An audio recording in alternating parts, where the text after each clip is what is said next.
Yo, what's up guys? How's everyone doing? Let me know if the audio and everything is fine. I did have some concerns going into this stream. I have another very interesting, of course as all videos are, very interesting video for you guys today. We're going to be taking a look at a little bit of a few comparisons today, like we did do with the USD video. I know that the feedback on that was amazing, so I thought it's time to do a little bit more of that kind of thing. But of course, before we do get into it, let's actually look at the basic Bitcoin technical analysis, and really nothing has changed. So what's happened, it's very, very clear now, is since everyone expected a short squeeze following this ETF, everyone expected some sort of big volatility movement, myself included. We didn't get any of that. We've just been going completely sideways. This is yet another example of where the market just basically does what no one is expecting it to do. And so what we have been doing is just going sideways here. We've been continuing to range. I mean, this move is, again, nothing.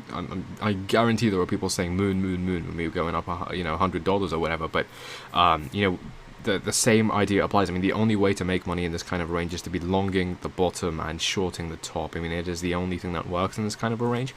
And obviously, that kind of trading style it works, but it only works until it doesn't. And so the risk is quite high. Okay, audio is fine. It's fine. Thank you very much. Echo. Everyone else is saying it's fine. I'm not too sure. I don't know what to do about an echo. Yeah, so with this trend, I mean, really nothing has changed. I want to throw on these indicators. These are telling us some very interesting things. And by the way, we actually did a VIP stream on using moving averages and EMAs. We had a full sort of VIP Q&A. It was amazing. I always do love doing those. Just another message. Again, I can't remember where this is from, probably about a week ago. 48% profit. Making 300 euros from 750 euro positions, so a couple more of those, and that is a full-time salary just from trading.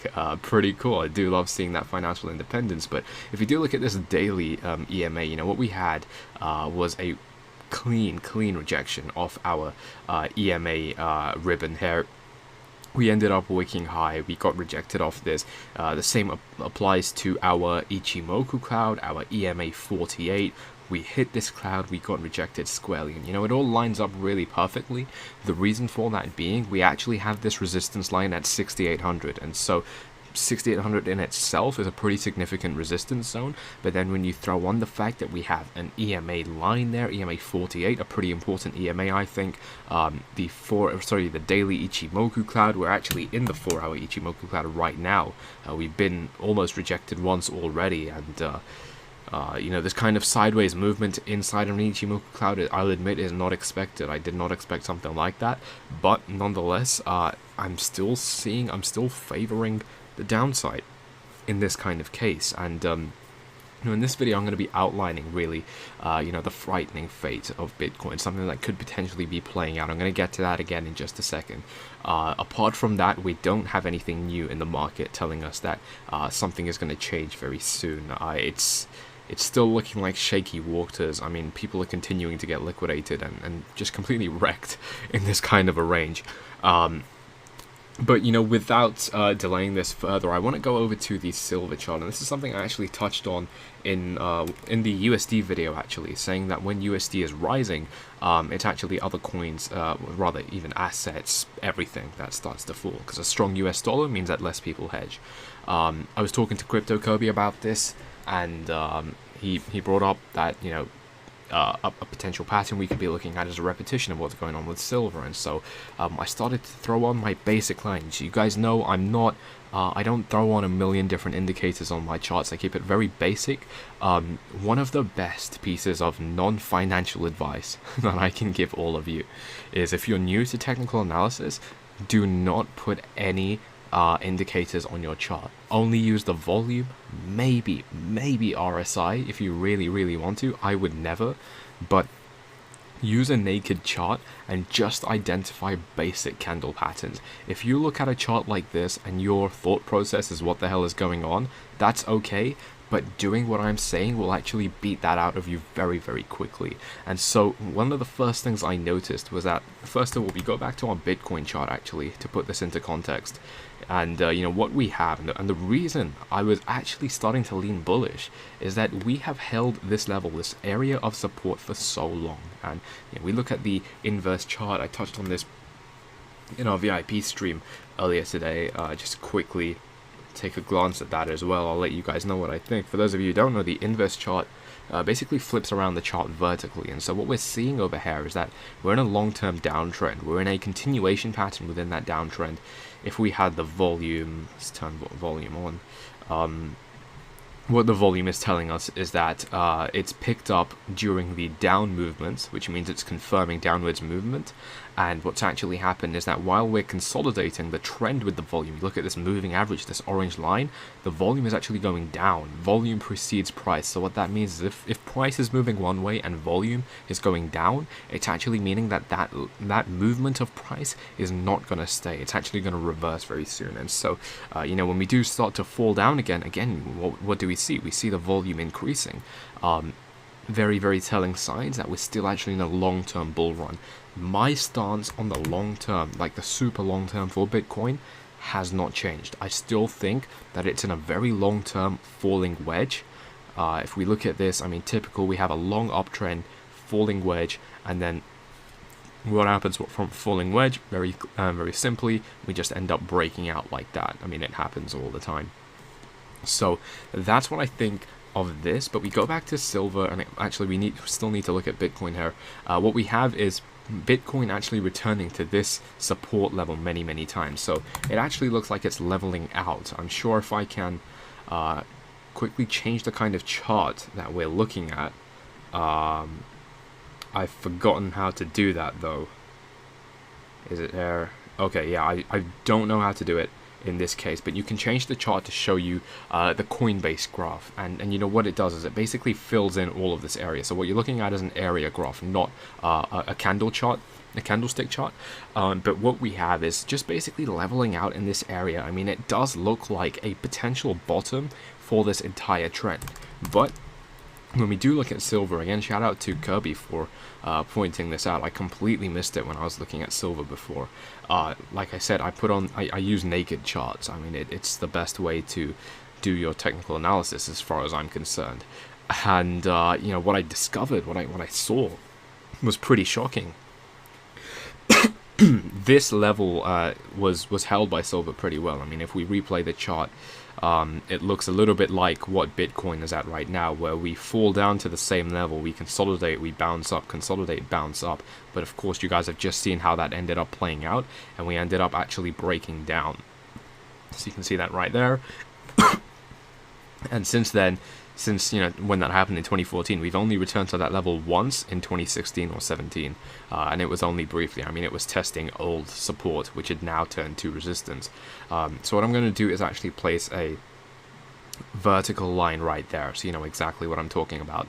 And then that in itself was a pretty telling trend to me, because what it meant was that it hit a level like Bitcoin has been doing. Remember, this is a 3-day chart, so we're actually looking at very long-term movements, and so this might look like a small amount of trading action, but it probably represents, I mean, it almost definitely represents what Bitcoin is doing. It's gone on for longer. This is about a year's of trading. Obviously, we've only been in this bear market for about 8 months, but that the same still applies in that, we've been testing these lows, and these lows have been held, but they only hold until they don't, and that's when we break down and then never really return to those levels.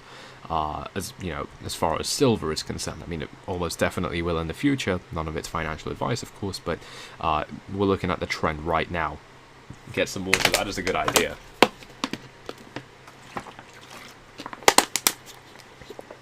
was actually eating some Lahori food, Pakistani food, and it's not a good. Don't do that before streams. Yeah, so over to this horizontal line once again. I mean, the second thing I noticed, which really started to set off alarm bells for me now, was we actually had the same thing playing out with silver. Sorry, I've got to move this line right here. So we had the same thing playing out with silver, and you guys are now seeing what the thumbnail of this chart, that I had for this video, and basically the same deal. I mean, capitulation down, bouncing up, quick recovery, down again because it was such a harsh bounce, forming an M formation. We had exactly the same thing with Bitcoin, using this level as support once again, rallying up, failing, breaking down, testing, repeating the same pattern and then breaking down once again. So we'll put this together and look at how this applies to Bitcoin. I've already done it with this chart, and yeah, I mean, the patterns are striking and alarmingly similar. Take it easy with the Lahori food. It was butter chicken. It was bloody amazing. Yeah, so what we could be looking at is potentially breaking down, just like silver did. And this is hard for even me to process because I'm a Bitcoin maximalist, albeit jokingly, like I always say, but I love Bitcoin. And to think that it has... Audio is bad? How is... Okay, so everything's fine on my end. Please let me know in the chat if it's just me. Isn't Kirby a small round pink puppet? Daniel, Crypto Kirby is an analyst in the space. I thought the same before. But yeah, so what we're potentially looking at if this plays out is actually, maybe rallying even up to $7,000. Like I say, I think it's a real possibility. Audio is fine, thank you, it's fine. Great. And then we end up breaking down into a channel like this. I mean, really, it could have been anywhere. I just decided to put this line at 2,000 because it is arguably where the parabola began. Alright, you could also say that it started at $1,000, which was the top of the previous bubble, and so that could be our true return to the mean.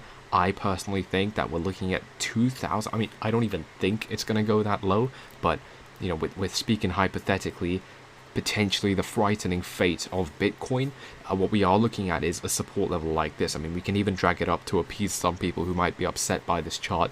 I was talking to a friend of mine, and I mentioned that some people are going to be upset with this video because I'm being extremely bearish, but it's all about looking at these different viewpoints and then deciding for yourself, is this a good environment to be trading in.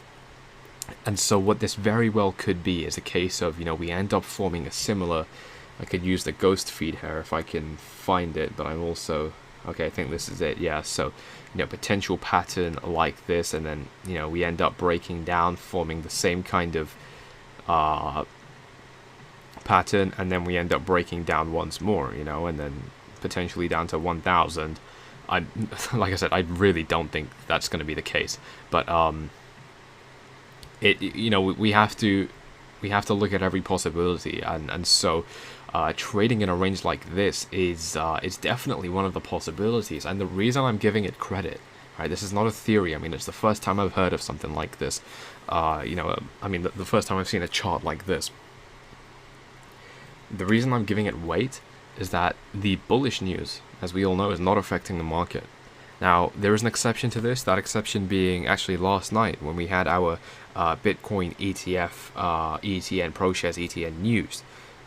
It was a rejection, and it told us that the market now may also not be responding to bearish news, because again, if we zoom in now and look at the Coinbase chart here, we had our ProShares news right around here. I mean, it resulted in a 200 drop and then just brought right back up. So this is actually a bullish hammer. Hammers don't really count for much in this range. I was talking to a member about that, but nonetheless, something to take note of. And for example, if you were to look at this hammer, most of the time it won't work. So I don't know, potentially here. Okay, these do work, but when you look at these right, my bad, this is not a hammer, but if this wick was not here, this would be a bullish hammer, and it would potentially tell us that the next candle will be going up. It's just, again, very basic charting. This is why you don't want to overcomplicate. I mean, look at my chart. Literally the only indicator I have is volume, and then I have a bunch of lines. But around the time of that ProShares news, we had a bit of a dump. I think that was insider trading because it happened before the news was released, if I'm not mistaken. But then it actually looked like, the market wasn't responding to bearish news. Now, the caveat with this, obviously, is that everyone was expecting it this time. Everyone was expecting a short squeeze. I mean, we look at the shorts now and think back to every analyst that was telling you, that was worshipping these shorts. I mean, I said it very clearly last night. I've stopped looking at them on purpose because too many people are giving them too much weight. But look at these shorts. I mean, it's already recovered most of what it dropped by yesterday. And like I said, the all-time high for shorts is not a resistance level. it's it's probably not going to stop shorts from rising even further. So this is something to continue to keep an eye on, but not not putting bloody Elliott waves on this. I mean, come on, let's be realistic. You don't actually do conventional charting on shorts. It's just something to quickly glance at potentially, and then move on. I mean, I acknowledge that I made the mistake in the past of spending way too much time on shorts, and I look back at that and cringe, because it's really the last thing you should be doing. But still, use all the information you can get and then formulate sound decisions based off that. And again, it comes to looking at a chart and actually understanding what it's telling us, not just being like, what the hell is this? We can place the news around this time, and we know that the ProShares ETF was rejected. The market did not react, and so the conclusion I'm getting at from that is that we may actually, be holding this support level, and it could be a plausible bottom. So I went over the bearish scenario. Now looking at the bullish scenario, I mean, really, it's basically the same thing. Like I said in Telegram, link in the description, completely free to join Crypto Mafia Gold. Two faces of the same coin. I said two sides of the same coin, and we are either very bullish or very bearish. I am leaning bearish. I've gone over the reasons at length, but we are looking at a level that has been held many times. We're now getting negative news that literally did nothing to the market. Now, many people would argue that an ETF or ProShares would actually be negative itself, and so the rejection was good news. That's a completely different debate. We're talking about what the normies, the retail, would be thinking. And of course, the retail is us. So this is an instance of introspection, really. It's pretty interesting. It is telling us that we could be at a bottom right now. I've seen some comparisons of the Bitcoin 2014 chart. So if I do go on that, again, remove all of my lines now, I will never have to talk about this again, hopefully. What we had in 2014 was a sort of falling wedge. Let's get my lines here and draw this. Now, I do not know how to draw this falling wedge, because when I saw it, I laughed at it. I thought it was pretty ridiculous. But nonetheless, I did see it, and I think it's worth... What have I done? I think it is worth pointing out. So, we had a bit of a... I mean, it was something ridiculous like this. And it's a falling wedge to show that, actually Bitcoin is... back in 2014, it ended up breaking out of this. And then, that was the bottom. So, I mean, it looked a lot like this. It was actually quite a bullish post. And that was compared to Bitcoin... We'll stick to the Bitstamp chart. That was compared to Bitcoin back here, where we also have some form of a descending triangle or something going on, and that could potentially sort of indicate the bottom. That we're going to end up breaking out of this. Now, this in itself, I don't think carries much weight, because I have personally been drawing these patterns for months prior, and they never played out. So I just feel like this specific pattern for Bitcoin is not reliable. Now, most analysts won't acknowledge these things because they may not have had the right experience. That's completely fine. That's no falling wedge. No, it's not. It's the wrong word I used. But nonetheless, what they are saying is that we're at the bottom, and sentiment is fairly poor. Like I say, maybe we're in depression now, but if we go down to half price of Bitcoin right now, that would be even more real depression. So it all depends on how hard this depression has to be, and I just feel like it hasn't become as terrible as it may get. But who uses silver? Consciousness and puppies. Well, more people definitely use silver than Bitcoin. See, silver is like a hedge. It's another thing to trade. So it's like saying who uses gold. And we're putting aside the arguments for jewelry and stuff. It's just something to trade. It's something to hedge with. And the argument here is that we could end up breaking out. We've stabilized at this zone, and so, like I said, the two sides of the same coin. Now what this is a case for you to look at the market and decide for yourself. What do you think is going on? Do you think that We have hit the bottom. Do you think it has to get a lot worse? You know, the best way, I'm reading a book called Market Wizards. I forgot to add these links in the description again today. I'm reading a book called Market Wizards by Jack Schwager. Amazing book. I think it's Schwager. And one of the points in there, one of the people he's interviewing says that if you ever have doubt in your position, and guys, I think right now is a time of huge doubt. If you ever have doubt in a position, close it. Close that position, and this is from a trader's perspective, not an idiot who bought at the all-time high. I'm sorry if that was you, but we know in hindsight it was a stupid decision. Don't worry, I'm an idiot too. The point is, you know, we know in hindsight now, completely lost my train of thought there. That is so annoying. Hang on, I will get it. Nearly got it. I don't know what the fuck's going on. Right, yeah, so when you're in a position, you want to close your position, and that will help you look at it objectively. If you're in a position where, you know, you still have a lot of money in Bitcoin, then you obviously want it to go higher. And it's not impossible, but it is very hard to remove that bias. The easiest way to remove that bias and to look at the markets objectively once again, without any emotional attachment, is to just pretty much close your positions and remove your monetary investment in it. It's harder to remove your emotional investment because you're going to have a little bit of regret perhaps, but this is the game we play. It's all about removing these emotions to look at the markets objectively. And so yeah, I do not think that is going to play out. I do think we're actually in for moving a little bit lower here. You know, this is a bear flag. I was thinking, comparing this to what we had previously, this is a very big thing I wanted to cover as well in today's stream, in that we had a period of sideways movement before going up last time. This was back in April. We had that massive April 12th pump. This has gone on for longer now. Actually, let me just confirm that. I don't want to be wrong about what I'm saying. So this has gone on for 15 days, because I started that ruler off incorrectly. And this one went on for 13 days. So yeah, we are actually longer than last time in this case for this consolidation period. And it just seems foolish to me to expect that since we had a pump up last time, the same thing is going to repeat itself this time. I just don't think that's going to be the case. I do think it is possible that, like I said, we even end up going to 7,000 and then going down lower. That does fit in with our trend of 1,500 lower to 10,000, 1,500 lower to 8,500, and then 1,500 lower to 7,000. I've been saying this all the time. It does fit in with that. I mean, even one of the fairly big possibilities I think in this kind of a market right now is that we could even go as high as, say, $10,000. We set a new higher high above this 8,500, and then we truly go down. No matter what happens now, though, I do think that even if we end up going to $10,000, just the fact that we've been rejected 3 times means that whatever happens next will be a fake out if we do end up going higher.